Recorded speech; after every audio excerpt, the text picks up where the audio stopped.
Alright, your introduction first. Alright, start recording. Oh, you're not recording. Oh. Can it pick us up? Okay. Is it working? It's working. It's working. Okay. We are live from No Talking in Class. I'm Nick. Who are you? I'm Maya. Thank you.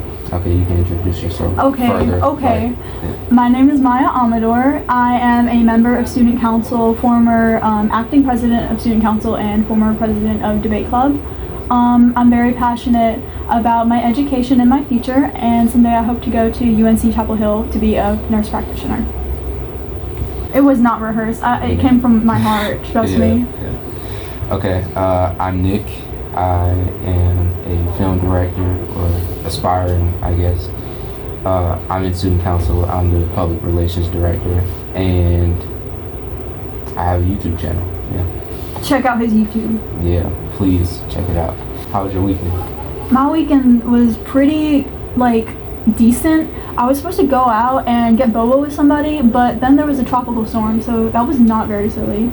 And then my friend invited me over, but they were working the whole time, so I just sat in their bed and watched TV. Yeah, okay. Pretty uneventful. How about yours? I was just going back and forth about, topics to use in my next video. I got a big collaboration coming up. Can't say much on it. I was going to say, tell me more. Yeah, but it's kind of confidential. So our next segment is Casey's questions. What was the most embarrassing situation you've been a part of? I remember. Yeah, that one. Okay, that one. You go first. I would say 5th grade in its entirety. 5th grade in its entirety. Yeah, because my teacher, she just how would I say it? She was really matchmaking us the entire time. And for some reason, it really just messed up my entire view on what love is. From 5th grade matchmaking. From 5th grade, yeah. Real traumatizing. Well, the most embarrassing, I was sleeping over at a friend's house, and we had chocolate in the bed.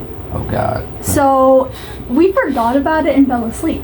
And chocolate got all over my shorts. And I walked home without knowing that. Okay. So when I got home, my dad was like, "Did you shit yourself?" I was like, "What?" Or, "My bad, excuse my profanities." He was like, "What's on your pants?" And I was like, "What?" "Chocolate." And I realized I walked that whole way home looking like I had had an accident in white shorts. So it was quite embarrassing, but sometimes you just gotta keep it moving, just pretend it didn't happen so you don't torture yourself at night. But in the moment, I was like, holy crap, I wonder how many people saw me. I wonder if anybody who knew me saw that. I swear I didn't poop myself if you saw me walking through Aiden. I promise I didn't. Okay. No, didn't see it. But, that's good to hear. Okay, our next question is, what is the creepiest thing you could say to somebody who you just met? Oh, crap. I don't know, something really peculiar and specific, but a compliment. So you're I don't know how to feel about that. I don't know, I like the way you're fucking nostrils in or something. Something really just weird. Okay. Something giving stalker vibes. What do you think? Well, the obvious right answer is saying I love you. Yeah. Some people say it just for funsies. Yeah. I could say it right now, doesn't mean anything. Don't do it. Don't do that. What if I did? What would you do? No. Well, yeah, I think saying that is okay, what if somebody just looks you in the eye and just gives you a really earnest I love you? That would be disturbing. That gives but if it's stalker vibes. If it's just somebody being oh my god, thank you, I love you. You're a little bit of an overreaction. It's just leaving. Yeah. That would really just irk me for a month probably. That reminds me, one time some guy who was flirting with me told me that I reminded him of his dead mother.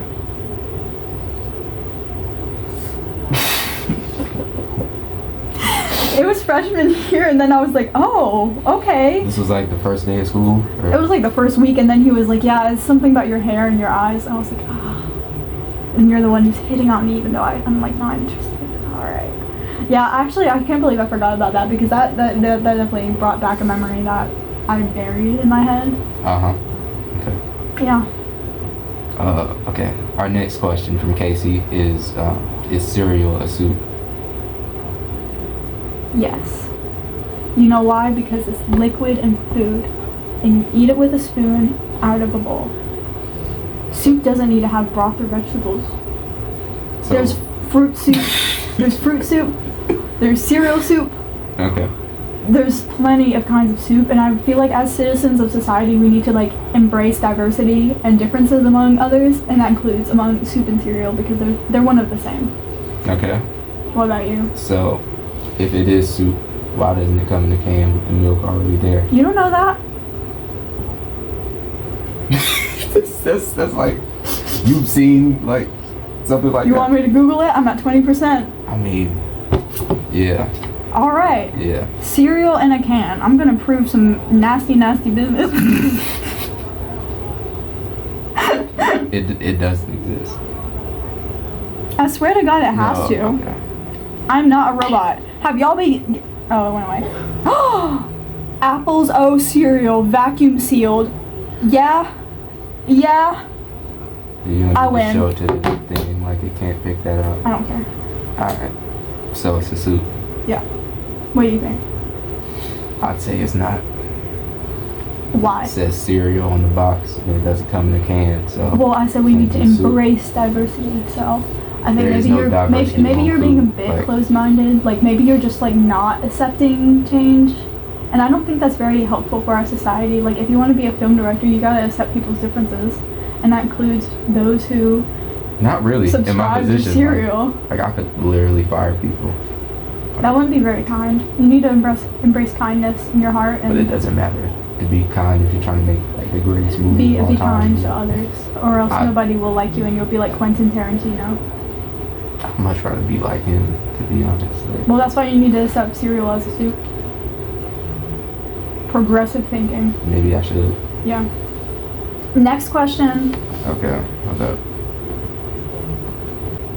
Okay, so our next question from Casey is: if you could have one superpower that only worked once a year, what would it be? To generate infinite money. I want to go to a Pierce the Veil concert. I need that damn money. Okay. What about you? One time a year. I've always had this dream of like floating and like, but really like floating above my problems. That's very philosophical. So- it's a lot deeper thinking than mine. Yeah, but I feel like that sensation in my head, like whenever I listen to a song, and it's You like, should go swimming. You should float in a pool. yeah, Gives me that sensation. Or go skydiving. yeah. But right now I'm not really good at swimming, so. Just don't drown. Be better. Nah, class ain't started yet. Our next question is: if you could be remembered for one thing, what would it be?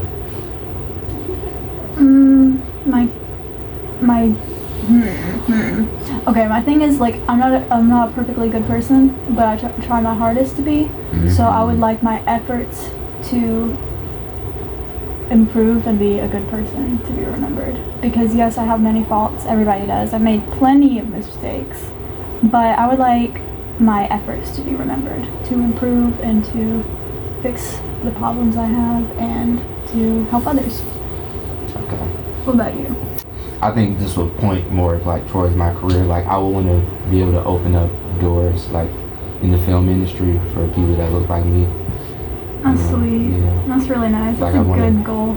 Make a path for black filmmakers to like tell their stories. That would be really amazing because one big thing in the film industry is the lack of representation and diversity. Yeah. Even if they hire like people of color, they're usually like background characters or something happens to their character or like Yeah. it's always just like, well, why don't we just get something centered around people who look like you? Like, why is it so hard? Yeah. Really, A24. I like the I way love they A24. like the way they They're mostly centered around like Asian Americans, but Yeah. that's not a bad thing at all. But it's Yeah. really nice to see how they. I love the filmography and the Yeah. cinematography, but I also really love the diversity in the stories they tell in regards to their culture. Oh yeah. Okay. You know what? Let's pivot from Casey's questions. What's your favorite A24 movie? Oh my god, good question. Everything, Everywhere, All at Once. Okay. It is incredible, but if you want a show by A24, then I would say Beef. Okay. But I also really like, what's it called? Mid-70s. Or mid-90s, that's what it is. Yeah, that is my favorite. You like mid-90s? Yeah, I haven't seen like a lot of their movies, but like they are behind a lot of the things that I watch. Specifically on Carmichael show. I haven't heard of it. I don't know if you've seen it, but yeah, Gerard Carmichael, and he like it's kind of like his own talk show, but it's like a sitcom, and like they talk about political topics and race relations in America. That sounds really interesting. Yeah, it went from like 2015 to like 2017. It's on Hulu if you want to watch it. I don't have Hulu, but I might steal somebody's subscription to watch that. Because okay. One thing about me, even though I am half white and I'm white passing, I am very interested in critical race theory because I believe everybody should know about it. I believe as functioning citizens in our society, we need to be aware of how institutionalized racism impacts others, even if it doesn't impact ourselves. So I definitely would be interested in watching that because it's something I do want to learn more about. Okay, that's nice. Man, we really have a full thing going. Right. Yeah. That's a wrap. Yeah, that's a wrap. See y'all next month. No, not next week. Next week. Week, right? Yeah.